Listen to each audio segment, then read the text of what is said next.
I will say though that again, I don't know. Like, did Soken do like meth like, before he did the music for this raid series? Like, he had to have done some form of narcotic. Like, I'm talking a Schedule 1 drug. Like,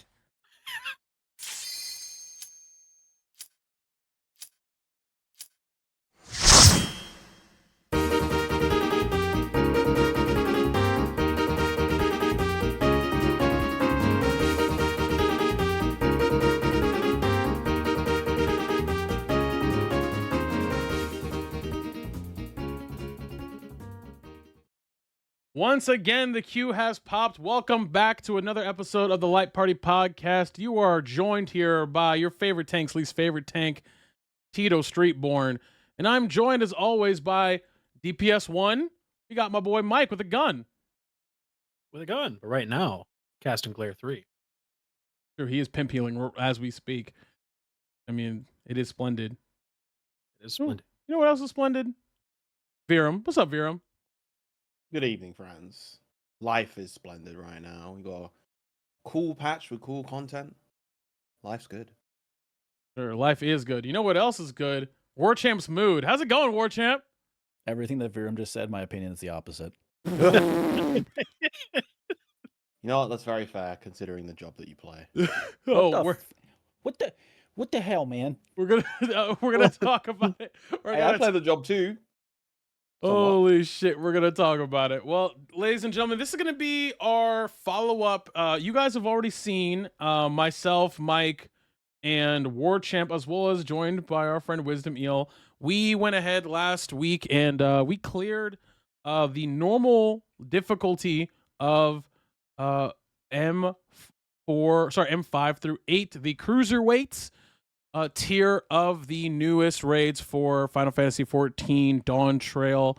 And we cleared them all. Virum has also cleared them as well. So we're going to be talking about them. We'll also be talking about the new dungeon. We'll talk about the trial as well. I don't believe any of us have done any of the Savage or Extreme content yet. So if and when we do, we will. Well, the Savages just dropped. Yeah, the Savage literally dropped today.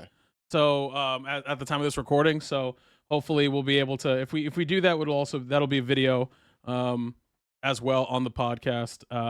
One of us, whoever does it, will post that. But where do we want to? I think we'll save the raids for last because I feel like they'll take the longest. Because I think that is the beefiest content that we got so far in 7.2. The next kind of big drop of content we're gonna get for the game will be in about a month or so, right? With the lunar exploration, if I remember correctly. A couple weeks. So we will definitely 100% be talking about that for sure. But yeah, let's go ahead and let's talk about it, man. Well, let's start with the MSQ. Let's start with MSQ and everything but the actual dungeon and all that stuff. So how do we feel about basically does anyone have any strong opinions on the story right now? Speen shorts. Okay, man. That's it.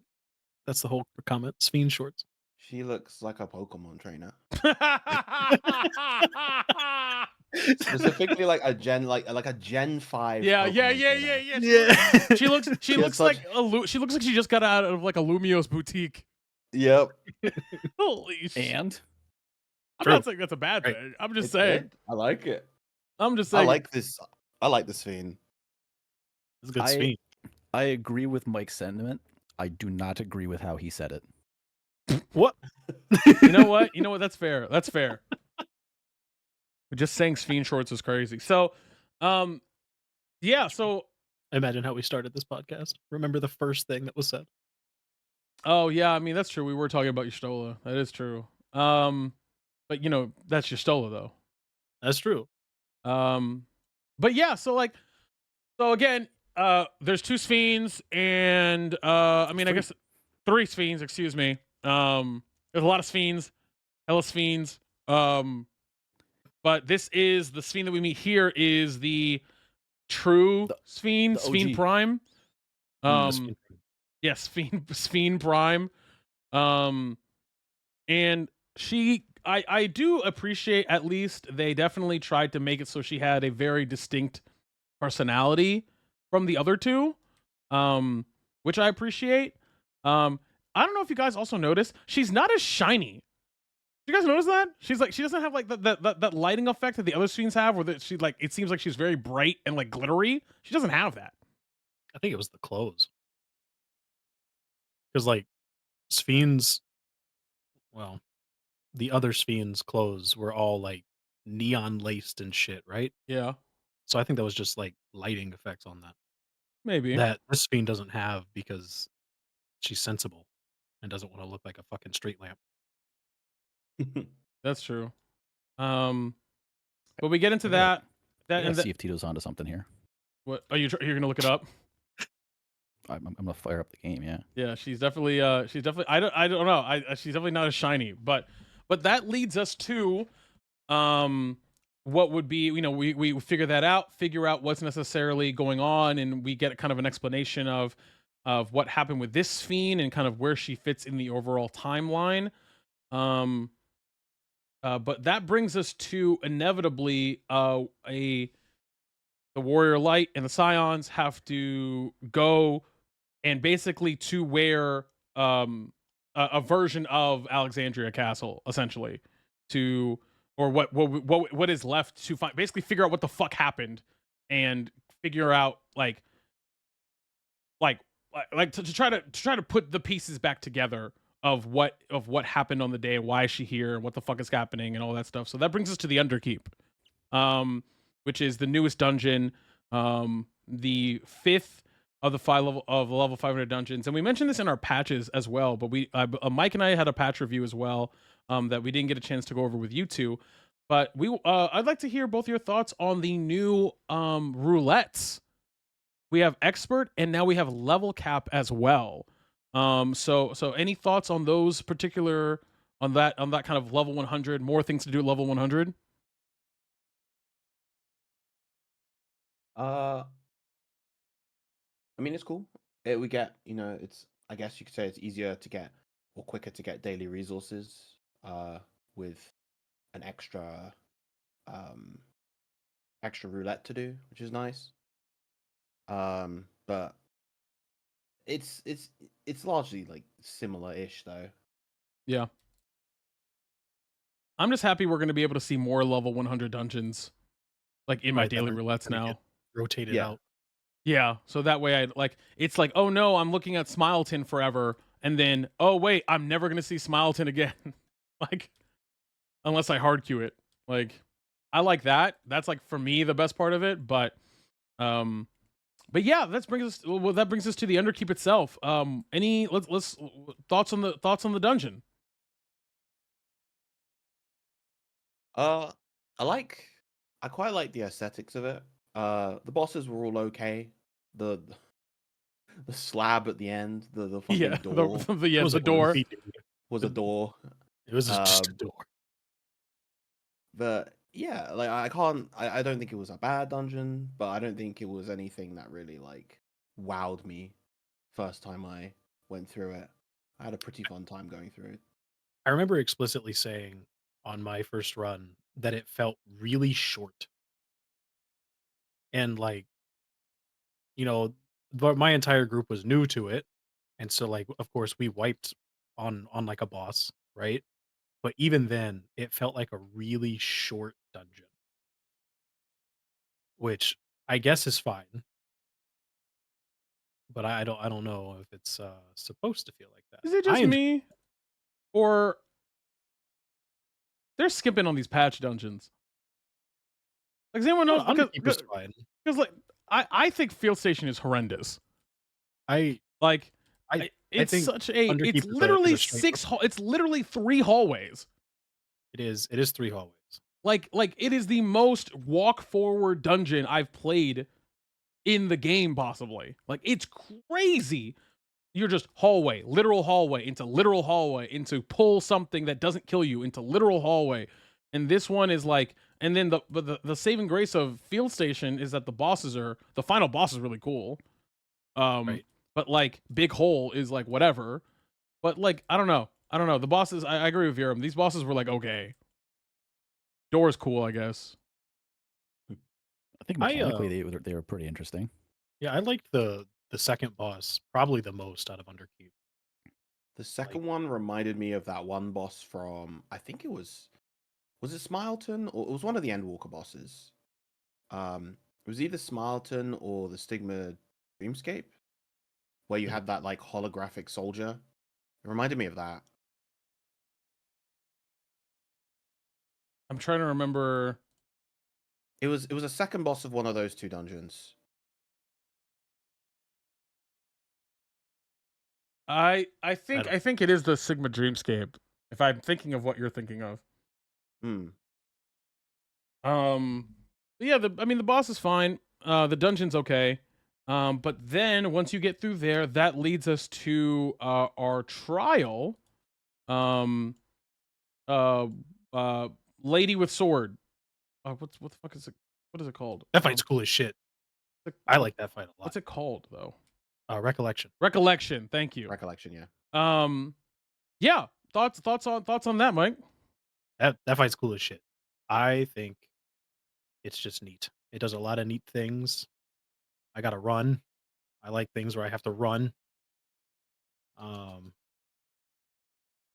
I think like just from like a visual perspective, there's a lot of really neat things going on. Now, I have been seeing people are having trouble because it's a very busy trial. Um, Yeah. and so some people are having a rough time, especially when it comes to like color blindness. That's been a big complaint recently. Um, so there's some not great colors going on there, but I think I enjoy it. I have a good time. Um, and maybe that changes when the thrill of getting my ass beat and new content wears off. But we'll see. As of right now, I'm a pretty big Recollection fan. Yeah, I hear those issues that you kind of brought up, Mike, particularly when it comes to like the visual clarity and how busy the fight can be, are exasperated in the EX. I haven't played the EX yet myself. A couple of my friends have, and they say it's a fun fight. Particularly progging it is very fun, but it can be A lot. difficult to just visually see Yeah. what's happening sometimes. Mm. Yeah, I mean it I looks want to. fun. It looks The fun. the EX looks fun. I do want to do it. Um well before I get into that, War Champ, did you get a chance to do it? I actually didn't make it to the trial yet. Okay. I still have that to do, but I am currently going through the dungeon on explorer mode because I I honestly quite liked like aesthetic of the dungeon. Yes, I agree. Just despite the fact that it was like all hallway, and I didn't like because of that I didn't remember that it was all hallway. Um, But now? well, yeah, like I've just run through it, and I'm noticing something very interesting, and it might actually explain why it's all hallway. Okay. So I may have made a discovery live on the show here. Okay. Ooh. So you know how in a lot of modern video games they'll do some tricky stuff to essentially hide loading zones. You know, you'll Sure. have like the crawling through the crevice or whatever, Sure. and it's like while it's playing that animation, whatever, it's actually loading like the upcoming zone or whatever. Right. It's a very common tactic Right. to The big hide door. loading zones. The Dark Souls Yeah. thing. The Dark Souls loading. Yeah, you'll go through like an airlock essentially. Yes. And I noticed while running through this dungeon that like this dungeon is a bunch of long hallways, and it is on the map. It is broken up into different zones, but there is not a single actual loading barrier in this zone that takes you through a loading zone. Right. But there is, after the first hallway, this particularly shaped C-bend Mm-hmm. that would work perfectly for doing something like an airlock loading zone, where once you get into that kind of that left turn side of it, there's a point while you're walking through there where they can decide, okay, like start loading the next area and unload the one that we were just in. And it like that is a perfectly shaped airlock, and it is the only part of like any of the hallways that is like that, for one thing. Mm. And then I'll post like the full hallway. Like it's all straight lines, like Tito said, except for that part. And then also once you get out of that kind of inside section and you go outside into the outside hallway, that outside hallway actually, like, the ramp descends downward almost immediately, and very quickly you get to a point where no matter what your camera angle is, you can't see back into the building entrance. Okay. So I almost wonder if this dungeon is they've finally done that kind of like hidden loading zone airlock kind of stuff, and so they did a very simple dungeon layout like this as like a proof of concept or testing ground for it. Hmm. Okay. I mean, I can understand from a technical aspect why that would kind of be the rationale behind the layout. I don't like it though. That's valid. But I was gonna say about the going back to the trial as well. About the I think that Endwalker for me had such strong dungeons, but if I'm going to be completely honest, the trials in Shadowbringers for me were lacking a little. Some like I don't know if that's a hot take or not, but they were lacking a little for me. Whereas with Dawn Trail, I think the trials are the standout here. I think all the trials are very, very good. I can't think of a trial that's particularly bad, but I think the dungeons are lacking a lot overall. There's a few of the Yeah, I think that there are a couple standouts for me in Dawn Trail, like the Sky Deep Cenote is Yes. a really good one.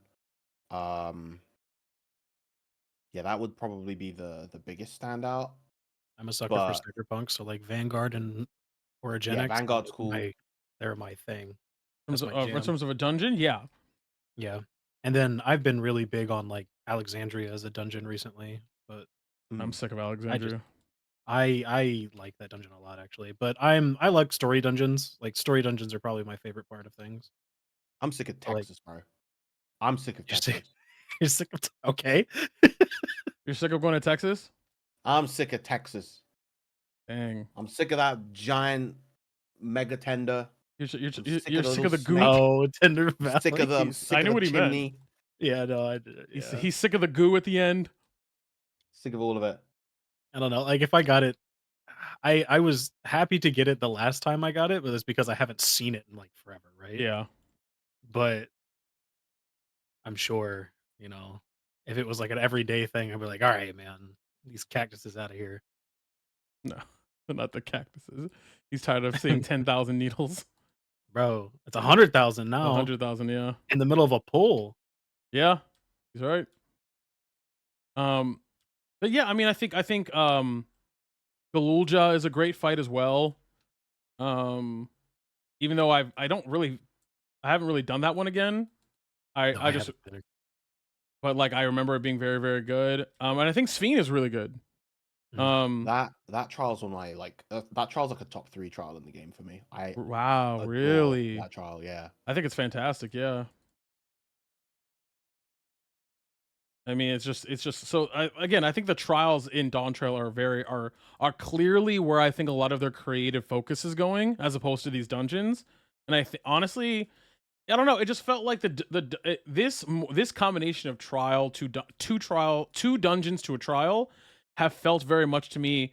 These are dungeons to get me to the trial, and I don't know if I'm a big fan of that, but what I will say though, that does tie also indirectly, because I do think that these boss fights are where they're putting a lot of their creative development as well as kind of their combat design. Because boy, oh boy, the cruiserweight tier. Wow. Like, okay, so do we want to just go in order? Yeah. Okay, we'll just go in order. So let's start with Dancing Green, new challenger. Okay, so we fucking I adore this fight. I love this fight. I loved it from the second they showed the fucking DDR mechanic. I think it's so funny. I think it's so fun, and it's really rewarding, I think personally, it's not much, but just the little buff you get for doing the mechanic right, I love things like that, where you get the reward is not taking damage or not dying. The reward is not only do I not die, but I'm a little bit better. Like it's a dopamine hit. Like it's just a little bit. Like I'm cool on that as well. But I love yeah, what the music does in the fight as well. yes. It does mean that we're not gonna get a clean rip of that music for years. Yeah. Right. But Yeah. the music in the fight itself, when you're doing the fight, is really, really good, and just the overall vibe of the fight is very fun. I even like that all the move names are named after disco tracks. When we're doing the fight, Warchamp got so mad. He was Infernal. like Disco Infernal tilted Yep. him off the face of the earth. Oh Isn't god. the debuff like burn baby burn too? Yes. I'm pretty sure, yeah. Koji Fox needs to be stopped. No, don't stop. Don't stop. Can't stop. Don't- Won't don't stop. But yeah, so I mean I also think the plot of the raid series as well, which we'll sprinkle into this discussion a little bit, is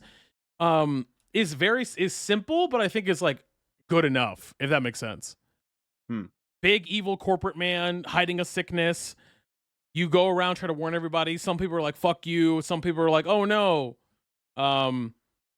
But I don't know. I like unforced justification of fighting rather than this you must go through all 8 defenders, but it's like okay, there's conveniently 8 of them. All right, buddy. Like here it's very much like you're climbing. There's a sense of progression in the story. I really like it. And I think we can kind of talk about the first 2 in conjunction because this brings us to Sugar Riot. This song is a top 5 song in the game. Don't at me. This song is fucking nuts. This song is crazy. Creepy Nuts meets Splatoon. He's not wrong. He's not wrong. I didn't think about it like that. That's funny as hell. It's a good ass song. Oh shit! But yeah, any thoughts on Sugar Riot as a fight? Another Bombs banger. are funny. I really like watching people's first run of Sugar Riot, and then they see the first bomb, and then they're like, okay, just get out of the way of the bomb, and then they see the bomb with wing, but they Wings. don't recognize the wing is different, and they're just like, okay, get out of the way of the bomb, and then the wing bomb just beats the shit out of them. Yeah, you have to actually go to the bomb when it happens. Yeah. And I look at it and I'm just like, yeah, I've been there. That was me. That's exactly what happened to us in our last episode, where Warchamp goes, "Wait, what?" It's like, okay, so bomb again. Wait, why is the healer standing there? and then he goes, "Oh god, Something's wrong. Something's wrong. something's wrong." Yeah, he said something's wrong. Something's wrong is such a funny thing to say in that moment. It's like, yeah, man, something is. I would agree. Something's wrong. I can tell I am missing a crucial piece of information. And then you have the arrows, which are the line AoEs. But Yeah. then they have the target, and they all aim towards the target, so it just creates the hourglass shape. Yeah, I mean, I got that one. yeah. I'm gonna be honest. Out of every fight in the Savage, that's the fight I'm looking forward to most, possibly doing if I get a chance to do it. That fight looks so fun. I can't imagine how like much fun that and Dancing Green just seemed to me as a Savage fight that seems like very funny. I am morbidly curious to how brutal M7 Savage is. Okay, M7. Talk to me about Brute Bominator. Mike, M7 cruiserweight tier 3. So first things first, congratulations Final Fantasy 14 for putting fuck in the first song of the game. Yeah, the first Soken's first fuck. Soken's first fuck. It threw me off pretty quick because there is a just very noticeable, very out of place sensor beep. And you hear it multiple times through the fight, and then you kind of realize that it is Soken's first fuck. and that is the running joke. We will keep saying it. Yep. As a fight, Brood Abominator, very good, very fun, very sad. Fuck you, story, for making me sad. So, I really dig that the scene transitions in that fight are kind of what sell it for me. I understand it's like it's forced downtime because he's completely untargetable during all of it. Mm-hmm.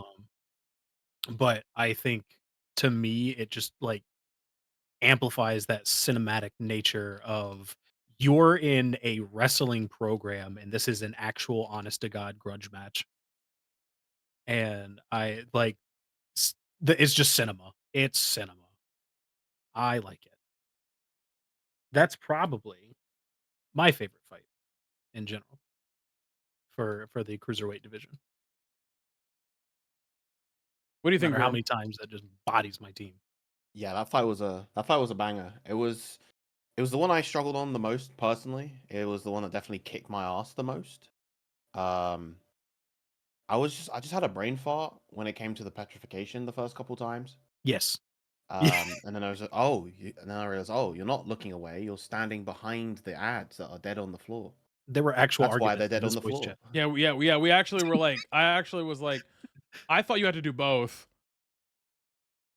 But yeah, just the way the fight's constructed, where it's like breaking the different platforms. Like it breaks the first platform, and then it breaks the platform, and you fall down, and it's bouncing off the walls and stuff. It's just a very, very cool fight.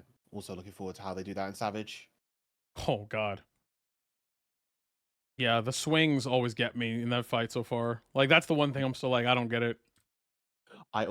So basically, with how that works, the name of the move shows whether or not he's gonna do an AOE or a point blank. Well, sorry, a Yep. point blank or a donut. Yeah. If he takes out the club, which is like bludgeoning or whatever, it's the point blank. The sword is the donut, and then he tethers to the wall. Before he does that move, he tethers to the wall that he's about to go to, and then he'll do the move. Okay. Okay, because it's a club and a hammer, right? I think so. It's either a hammer or a sword. I don't remember, but one of them is definitely a club. One of them is definitely not a club. Okay. Okay. Yeah, I'm really curious as well as to, because I haven't seen it yet. I'm curious to see how the Enrage for that fight looks. Just remembering how the Enrage looked for M3S, because that was a really cool Enrage. I'm Like, he's allowed to do I'm- something funky. yeah. It's just visually like because in M3 he like leaps off the ropes and does that big body splash and just wipes the Yeah. whole party. Mhm. I'm curious to see what he'll do in M7S. Probably another one. But off of a building. Hits you with a building. It's like that the- would be crazy. I mean, With the- we fought a building before. The third Nier Alliance raid. Just gonna, We've- hit you with a building. We've been hit you by a with the building. Hit you with the Square Enix office. Yeah, we've been hit by a building. We fought a building. In Pandemonium, where we just fight the building. Real brief aside. Yes. How is Yoko Taro a real person? An excellent question. What a fucking individual. Even Siri doesn't know, apparently. Come on, that's crazy. It's it's the thing that starts with an A and ends in exa. So when I say excellent, it often thinks that I'm saying its name, which I'm not. Which I'm not is very funny. I heard him look at it. Slowly turn my head.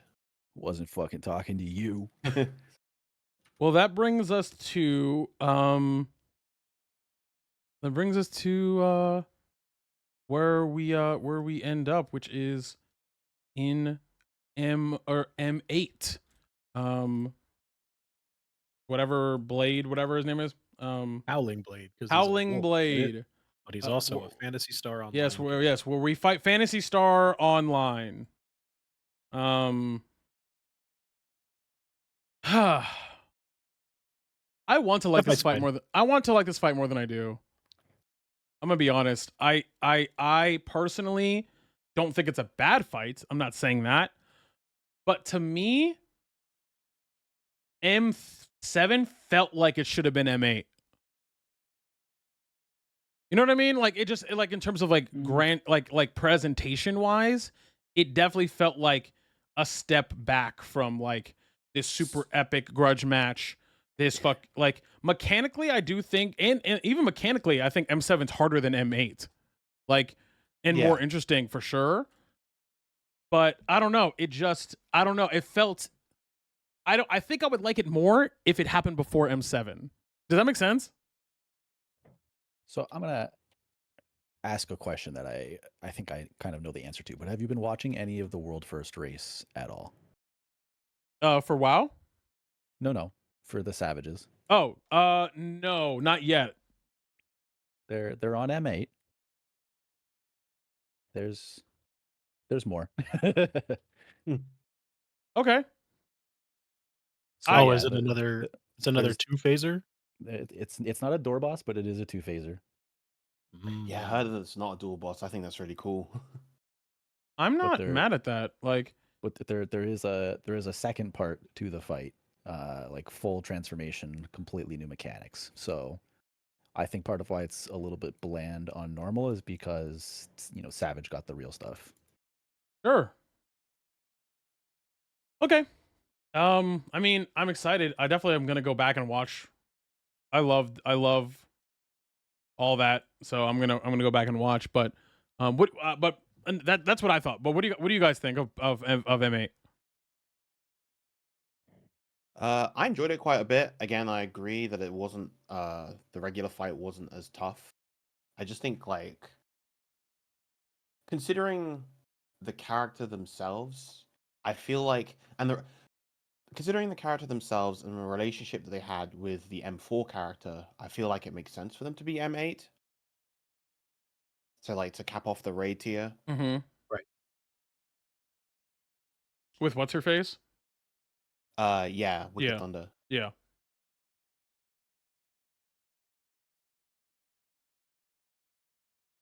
Okay. We are halfway through the raids, right?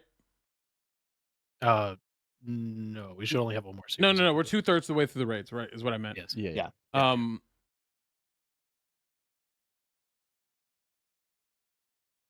I'm going to.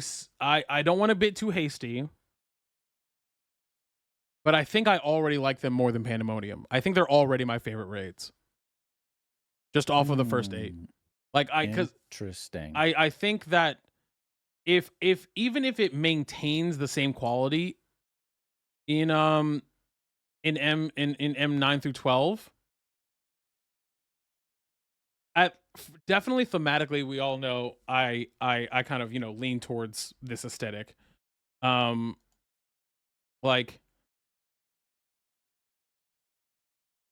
but I think mechanically too, I just think there are more memorable moments in these fights. There are definitely parts of Pandemonium, like whole fights that I don't remember at all to this day.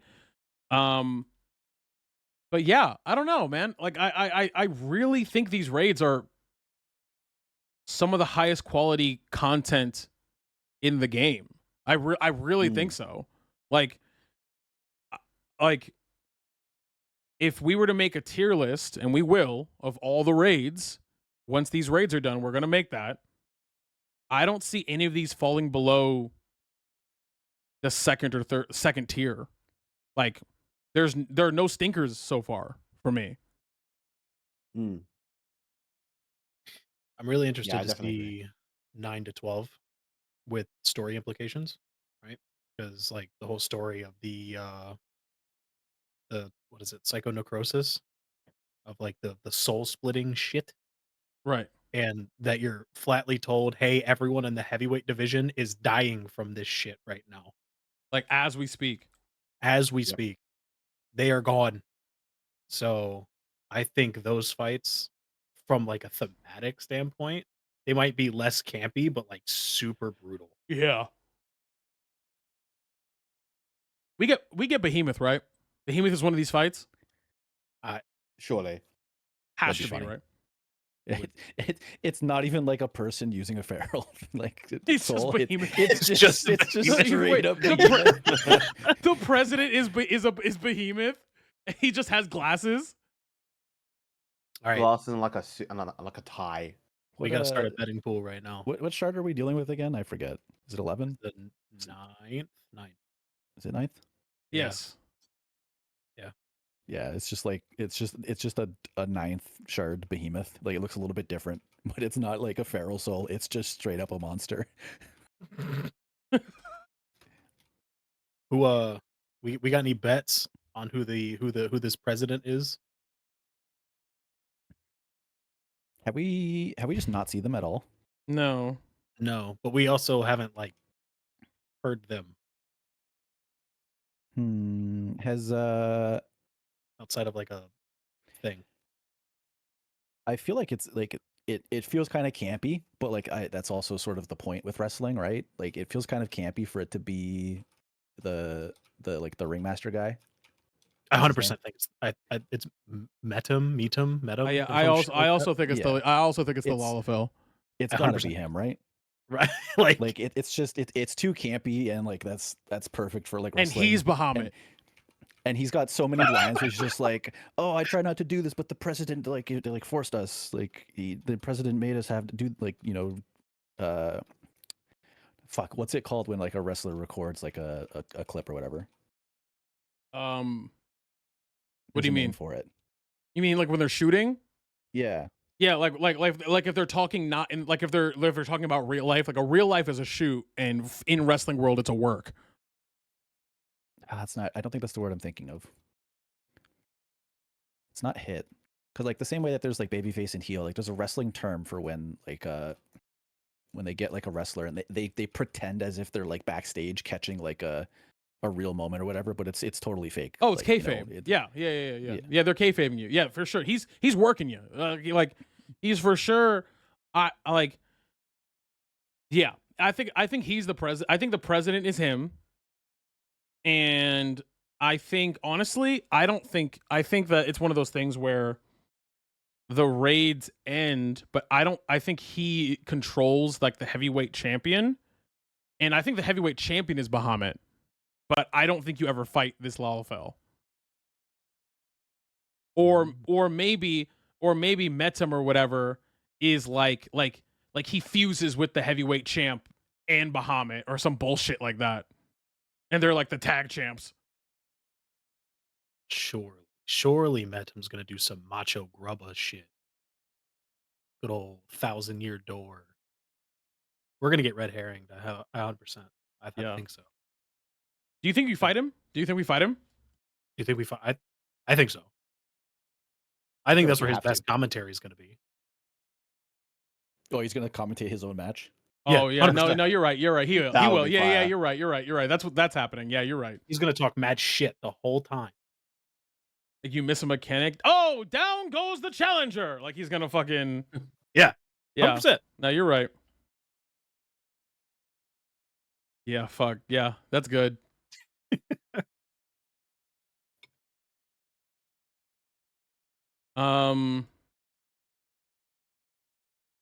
So we have 4 fights. The raids, Savage. Yeah, man. I'm. Here's the thing. We have in 7.2. We have Cosmic Exploration. We have the new Boja. Or is it more Boja or is it more the other one? It's Eureka because I think it has an independent leveling system. Yeah, it's more Eureka if anything, right? Mhm. But we're also getting our relics, correct? So Yes. Lots of content in 7.2 that I think there's a lot to look forward to. What I'm now interested, actually, I think this is a good opportunity as we're deep into the raids. We can kind of start to look a little bit further down the line. We are already coming up. It's at the time recording, it's April 1st. Lol. Okay. But we are approaching a year of Dawn Trail very quickly. Which is crazy. Which means we are approaching around the halfway point between this expansion and the next, roughly, right? Or at least the next major content. Not to go into a whole thing because we're gonna have plenty of time to discuss that at a later point in time. But just for the purposes of this, how are we feeling about the next phase of a lack of a better term, the next phase of the game in terms of content? Do we feel like it's in a good place right now? Because a lot of people are talking about the game's dead, but they do it every time they don't drop content for a couple months. How are we feeling? I'm feeling better after this patch. Yeah, as am I. Also, I remember what I was trying to remember, Go ahead. which was cutting a promo. Cutting a promo. Oh, that's what you meant. Yeah. Yeah. Like the yeah, headmaster dude's been doing that like a bunch. She's like, "Oh, the president made us do it," which is like very wrestling. But yeah, this patch MSQ, I'm feeling a lot better. We talked about this a bunch on some earlier episodes too, Tito. yeah. Of like, you know, people were so upset with 7.0 and the story, and it's like, everyone fucking calm down. There's 4 more patches left. Yeah. And we're at 7.2 now, and like things are happening again. And you know, we still got 3 more patches of stuff. So I'm feeling good about the direction we're heading. Like, you know, 7.0 had to be a bunch of buildup of new characters, new environments, new places, and setting the stage. And now we're kind of starting to get to see a bit of the story unfold. My favorite thing that's happened with this, my fault, is go ahead. Is the complete 180 that a lot of people are doing with Sphene. Wow, because crazy. how like good, yeah, because of how good new Sphene is. It's almost as if she was written to be annoying because she's a villain. Wow. Right. Why did they even mention Voldemort in the first book? Nothing happens to him. I can't stand it, man. Got 5 matches of shit. Why are you guys passing judgment on a character? Oh, she's dead. She's gone. No one's ever fucking gone in this game. That's true. That's a fact. What was I gonna say? This is a question that I've been thinking about actually since I finished the MSQ for this, where I wasn't before I wanted to say this on the show, I wanted to be sure I felt this way. And I'm sure I feel a type of way about it, but I want to see what you guys think. Are we under the impression that Wook Lamont is now a main cast categorical character for the story going forward? Is she essentially a scion at this point? No.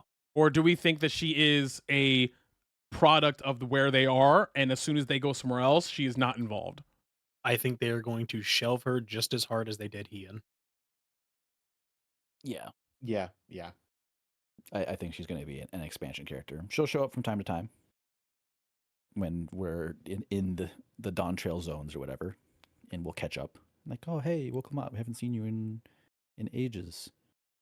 Specifically indeterminate amount of time, because the developers hate having an actual timeline for this game. Right. But I don't think she's going to be palling around with us all the time. Like they've already kind of struggled keeping all of the scions relevant as it is, and like giving them all something to do each time. So I don't think they're going to want to add to that pile. I don't know. And this is why I feel this way for 2 reasons. A, obviously we made a big meme about it, but like the level of dialogue that she has, I think that is very could be seen as an indicator to the investment that they have for her narratively, right? It's not 1-to-1, but it's like, it's not guaranteed, but it wouldn't be crazy to use that as like a possible data point, right? And the second one is this the MacGuffin that they're using, the key, right? Yeah, is a product of Solution 9 of Living Memory, right? Is a product of this tale that comes directly from the result of the trials of her becoming the Dawn Servant, right? And becoming the head of whatever, not the head of Reason, the other one. Like basically what I'm saying is, the MacGuffin is a direct product of her adventure and is directly tied to her as a character because it's directly tied to how she became as prominent as she is. So, as long as that is the MacGuffin, I personally am not 100% sold on the idea that she's just gonna fucking not be around because there is a built-in investment by her, less so Koana, but more specifically her, because of her interactions with Sphene, and then Sphene's directly tied to the key. Like she is like the reason why she is relevant in the patches and into the key at all, which because now they're moving away from the traditional political story of her rise into power, and now they're moving towards what we all thought was going to be the actual plot of the next 5 years of the game, which is this damn key. Like, I don't know. I just think she's too directly tied to it for her to just be like thrown away. I don't know. Unless the plot of the next expansion goes directly into the ninth, I don't see her actually doing much. I think she is entirely too tied to Terral to leave it. Yeah. Like her whole story was her becoming the leader. She's not gonna come gallivanting around with us. I also, because we had talked about it on the last episode or last couple episodes, Mm-hmm. I was paying extra attention just as a consequence, playing through 7.2, and I noticed that Wuklamot like actually does not have a lot of lines. Yeah, there's a lot of scenes where she's present and she doesn't actually talk at all. Mhm. Or a good case is like, especially when you're going with Sphene around town, where she's in the thing and she just like, I gotta go, and then she fucks off for the entirety of the quest. Yeah. yeah. I mean, you guys are probably right, but it was just kind of a thing where I'm like, bro, like she's fucking like she's tied to this key, and they invested so much in her, and I think people are also turning the corner on her, much like they're doing with Sphene, because it's like, oh wow, like crazy how that happens. Right. Where I just go, there's just a lot here, but I'm gonna admit you guys are probably right. Like if I had to bet money, it's probably what you guys are saying, that they're probably just gonna treat her like, you know, every other expansion character, and then she'll show up in the montage in Endwalker 2. Like, Unlike Hilda. oh Yep. no. But they'll sell her hair Well, later. Yeah. I'm still mad. Yeah. We got her hair though. So you do know she exists. Barely. I mean, I can't be mad. They left Krill off the fucking key art. They did. Oh Yeah. God. This was her Which is insane. Which also begs the question as an aside, because I think my problem is not my problem. So like, okay, hear me out. Of the Scions, which I think we all agree are the main cast, right? We're all agree the Scions are the main cast, right? Mhm. And I'm gonna throw Yeah. you can throw yourself in there if you as the you can throw the warrior like in there as well, right? Oh yeah. I'm just gonna list off expansions, and all you do is tell me who the main character of that expansion is, okay? And it could be more than one. Okay, let's start with ARR. Like including Scions? Yeah. Like this expansion belongs, or this story is really this person's story. Well, This is ARR like the only one where I think it's the Warrior of Lights. You think this is the only one? I think it's one of Yeah. two. I think there's two. Yeah, this and one of two, I guess. Yeah. So sure, AR. Okay. And then we have Heaven's Word. That's Alpha No. Alpha Knight, yeah. Alpha No. Sure. I agree. If we're just picking one, yeah. No, you don't have to pick one. You can pick more. But I think it is I think it is Also, definitively like- Alpha No's. Yeah. And then the second would be like Estinian. Yeah. Yeah, I would agree. And then you I'd have say Alphino, Estinian, Harshfont. Yeah. And what's his name? Temple Knights lead guy. I forget his name. Emmerich. Emmerich. Emmerich, yeah. Emmerich, who's very popular. Yeah. I'd say those are like the main. Horshafont's things. in like he's like a very important character, but I wouldn't say he's like the main character. I would agree with I would say- Viram. Because then I'd be like, okay, going back to ARR, I'd also put like Minfilia in that sort of category Yes. in terms of Yeah, like exactly. a character that's important. But I don't think it's Minfilia's expansion Yeah. or whatever. It's not an expansion, but you know what I'm saying. Okay, so then we have Stormblood. Lease is the obvious one. Yep. But then I'd also say Hien and yeah. Yeah. Stormblood has a lot of players. There's a lot of players, but those two I would say are the biggest ones. But you've also got characters like Raoban, you've got like Gosetsu and Yotsuyu. Yep. Um Those would be like obvious the 4, I would say. yeah, It's yeah. like Li Xian, Yotsu, and Gosetsu. Mhm. Okay. Shadowbringers. Graha. Us. Oh no, I think it's Graha. Hmm. Hmm. I definitely think it's Graha. I mean, Graha, Emmet. I think it's I think it's specifically Graha, and I think it's also Y'shtola. Shadowbringers is like the true the first like overall Scion expansion. Yeah. Where like Everybody all of touched it. them get a good amount of spotlight. I mean, this was the first time where every single one of them got like a new outfit and Yep. like a new look. This was where it was very clear that the Scions truly were here to stay. I think almost a good indicator of this is which characters are in the trailer. Hmm. In Shadowbringers, it's Graha. Well, other than you, It's everyone. It's like every Scion shows up in the trailer for Shadowbringers. That's Yeah. why it's so insane. Which, going back to Stormblood, we also didn't mention Yugiri. oh, true. Yeah. She's definitely very important. I don't know if I'd like. That's where I would kind of draw the line on like main character. She's very important. I don't know if I'd lump her into main character, but I have a bigger bowl or a bigger pool for main character classification, and I think like Yugiri was where I would draw the line for Stormblood. Sure. Hmm. Yeah, Shadowbringers, like everyone's in there. Yeah, I would say the Fenrir's in there. Scions are the main character, but if I had to pick one, I think it's obviously Graha, right? Yeah. And then you have Endwalker, which I think it's you. I think it's Yeah. the Warrior Light. Like It's almost- us. It's almost- what you said too?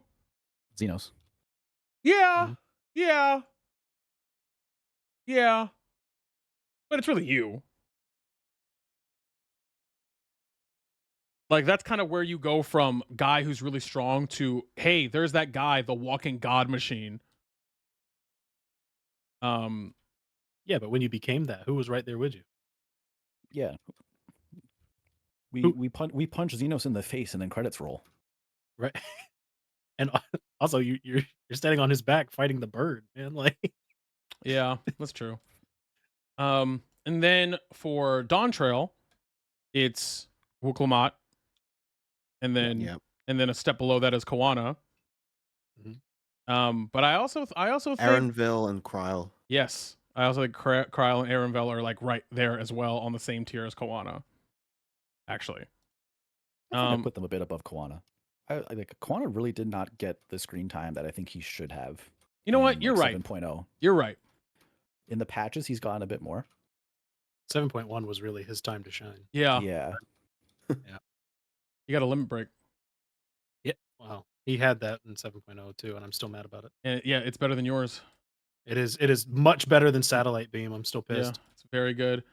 The point I'm trying to make is they clearly have moved towards historically this kind of refinement of storytelling where they definitely pick a couple characters and decide the narrative goes through them. Like that's how they tell stories now. We're gonna pick a couple people, and sometimes it's you, but a lot of times, most of the time, it's not because it's not your job. And we're gonna tell this story, but it's gonna be driven through these characters, their motivation, their goals, their ambitions, whatever. So, barring some brand new characters, which obviously there's no way we could know. I don't know, man. I think that there are I think the Scions are kind of tapped out. To be honest, I think to be honest, if I'm gonna keep it $150 with you, if I had to put a hard read on it, I think because I also think Endwalker, specifically, Book Boy gets a lot of play. I can never pronounce his name.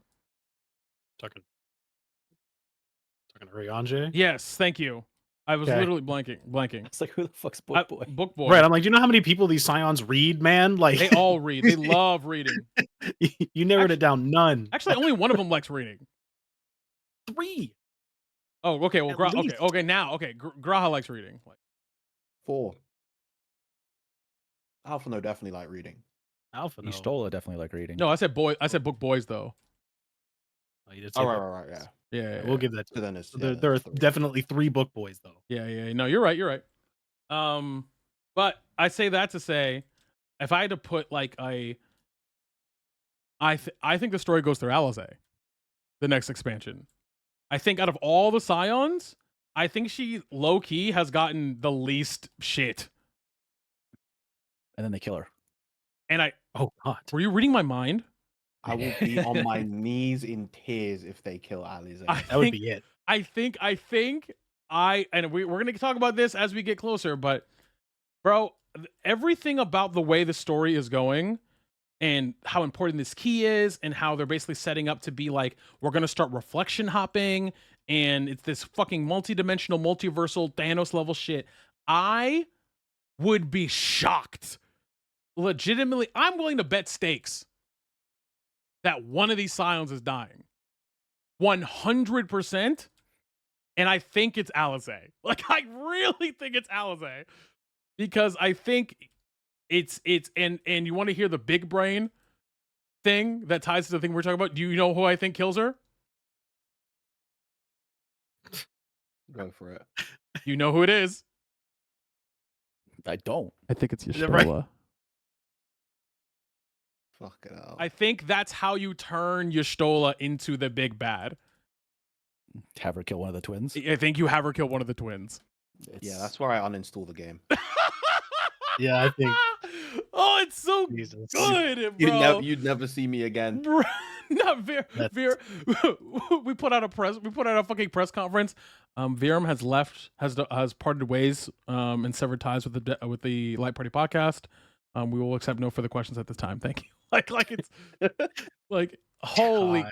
bro. But the thing is, the thing I've been struggling with, and this is getting conspiracy theory, is how the fuck. Because I've convinced myself, I don't care if I'm wrong. I've convinced myself that Y'shtola is eventually going to be is gonna turn bad. I'm just convinced. I think she's gonna become too obsessed. Everything that's telling me is that she's doubling down on this obsession with the That was my reflections. next question, actually, with that. I was like, do you think it's of her own volition that she turns bad, or you think it's like brainwashed by the thing? I think it's a combination thereof. I think it's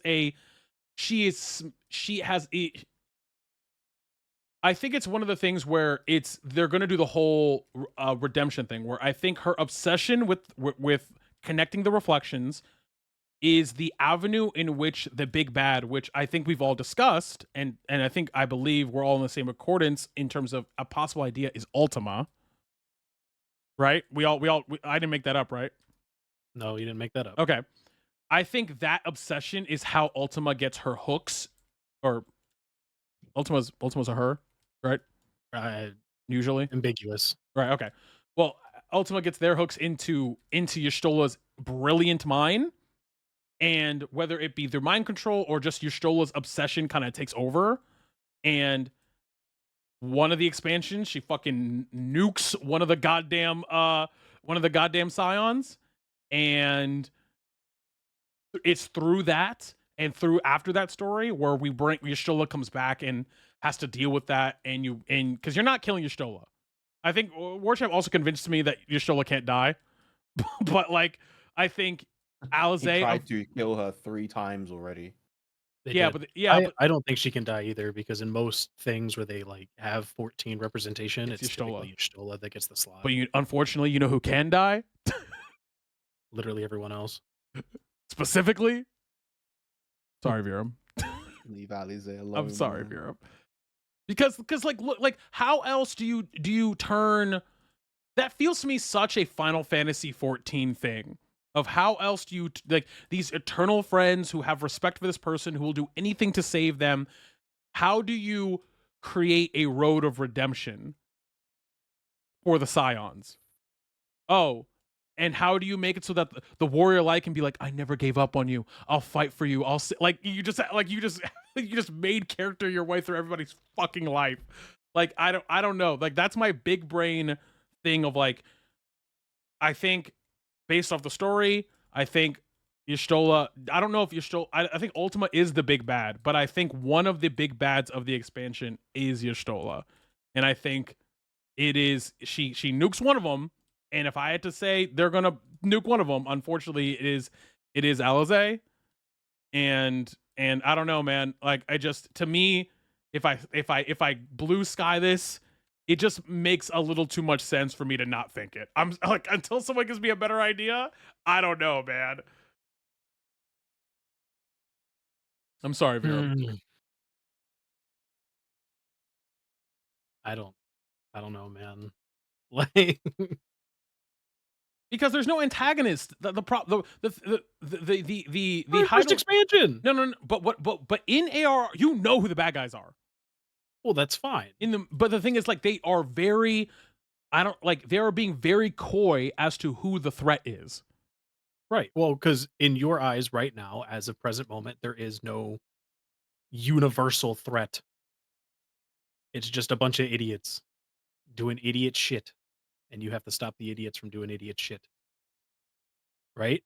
So Right. like your universal threat is over because the Asians are all but gone. There's still a few remaining, but none of them are like there's Zodiarched anymore. There's still one. There's at still least. one. There's at least There's- one.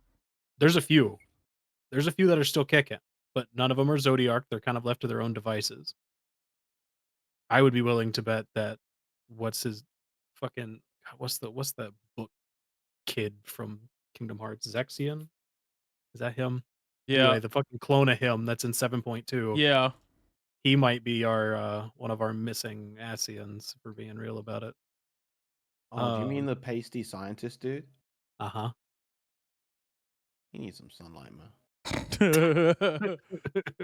Yeah. I think he might be one of our missing Asians, but like they're kind of their own device thing right now. They're doing their own shit. So we'll see. I do think they're going to bring Askins back into the picture at some point, but I also don't know what they're going to do.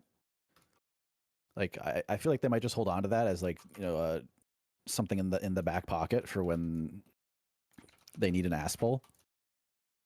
Because like Zodiac's gone, so like there's nothing for like the Asians to traditionally be fighting for anymore. Right. So it like we would end up with something kind of like Fandaniel, even though he was like Ooh. ultimately motivated by like Zodiac shit. He was just kind of like in it for the like he was on a joyride. And I feel like we're gonna get something similar if we ever do get an Askian pulled back into the story again, where they're just like, well, like there's like Zodiac's gone, I have nothing left, so like I'm just gonna do what the fuck I want, and what I want is getting rid of you. Yeah. I didn't mean for us to. I feel like they're gonna save that for like way later.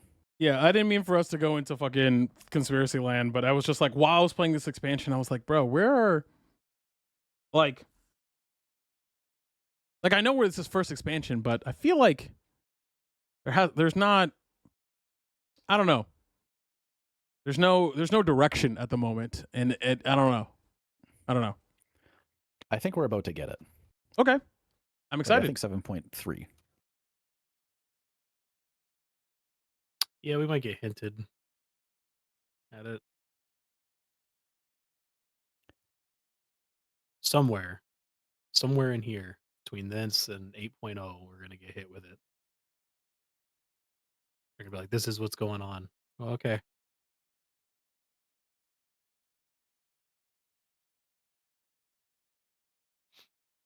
There's a. Do you think we're going to go straight into like shard hopping?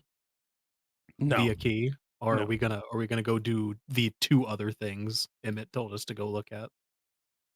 I think we do one of them and then we I would be shocked again. I'll bet a stake if I have to. If one of these expansions isn't like Shadowbringer and it spends a majority of time in a different reflection. You think it's gonna be brand new, or do you think we're gonna get like I think it's a new the reflection. Return of Zero, or we're gonna go to like the 9th? I think it's a new reflection that we have yet to see. Give me a number. What you thinking? Ooh. Hmm. Actually, do we know offhand which reflections have been rejoined so you don't accidentally walk into a landmine? Yeah, I'm looking for the picture now that Warchamp posted a while ago of it. Let me look here.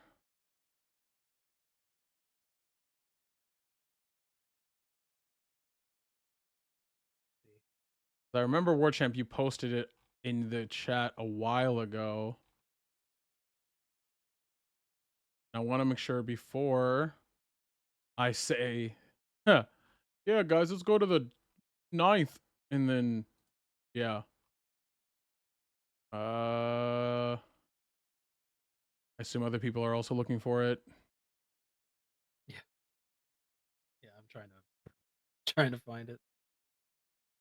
Because I didn't make that up. Like you posted that, right, Warchamp? Like I'm not making that up. Like, Yeah, it was definitely somewhere. I don't know if it was in our chat though. okay, I will look here.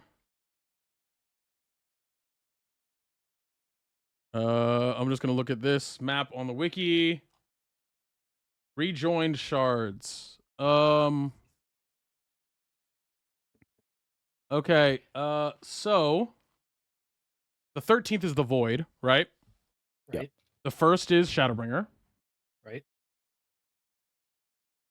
According to this map, right, the 7th is the 7th Umbral Calamity. That's base FF14. Well, the source. So we have the 11th, the 4th, the 9th, and the 8th, That's it? which are untouched right now by but that have yet to suffer a calamity. Well, If I'm reading this correctly. But are you under the assumption that the 9th had the super lightning storms. yes? Well, no, the lightning is the 12th. According to this wiki.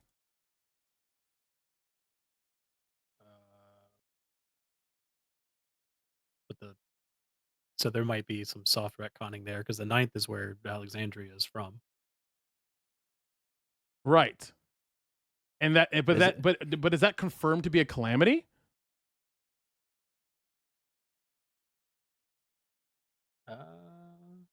This world seemingly fell to a calamity of lightning. I mean, by like, you know, definition of what a calamity is in general, yes. As in like Final Fantasy 14 terms, maybe. Sure. Are we under the assumption that we're going to go to a world that has suffered a calamity or not? I mean, what would we do? I think it would be because that would be kind of retreading ground with Shadowbringers. I do think that it makes the most sense for them to do something like Shadowbringers, where we spend a lot of an expansion like in a shard. Yeah. But I think just like doing Shadowbringers again would be kind of silly. So I think it might make the most sense. Now that we have this key and we can kind of go anywhere, it probably makes the most sense. This is another thing though, is like I don't know if the calamities happen naturally or if they are always a byproduct of like Ascian interference. Although that might not actually affect anything. Ascian interference. Yeah, so like there might still be an Ascian at play, and we might figure out that like, oh, the 5th is like probably on track to like experience a calamity soon. And so I think we might use the key to go there like preemptively, and we spend a large part of an expansion trying to prevent a calamity from happening rather than like Shadowbringers where we were trying to save what was left. So that would leave the 9th, the 8th, and the 4th. and the 11th. I think that could be kind of an interesting like redo on Shadowbringers, where we spend the majority of an expansion like in a new shard, but we tackle it from a different angle, where this time we're actually trying to assist them in stopping the calamity before it happens, because we now have this new thing that lets us do that. Like we can go wherever, and now we can go to one of these shards before something bad has happened. I think that could be cool. The only thing I'm like, is like, to my knowledge, all of the elements are accounted for. The first was light, the second was fire, the third was earth, the fifth is wind, the sixth is ice, the seventh is darkness, the 10th is water, the 12th is lightning. Is that their aspect though, or their calamity? Because I think each of the shards is like aspected. Not all of them though. That's their calamity. That's their calamity. They were flooded with lightning, flooded with fire, flooded with earth. Because the void was like, the void is a failed rejoining, so there is no element there. Well, it's dark. It's also darkness though, in like a way. Okay. It was basically a calamity of darkness, and it was darkness gone wrong. Yes.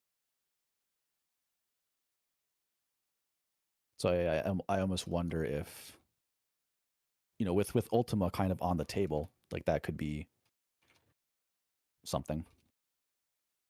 I mean, look, I think either way, I think Warchamp, I think you're right. I think 7.3, we're going to start to find out. Because that's usually when we start to find out too, like second patch. Like second major patch, like is usually when we start to see the direction. Oh, we didn't really know much about like Tyrol until late 0.4 into 0.5.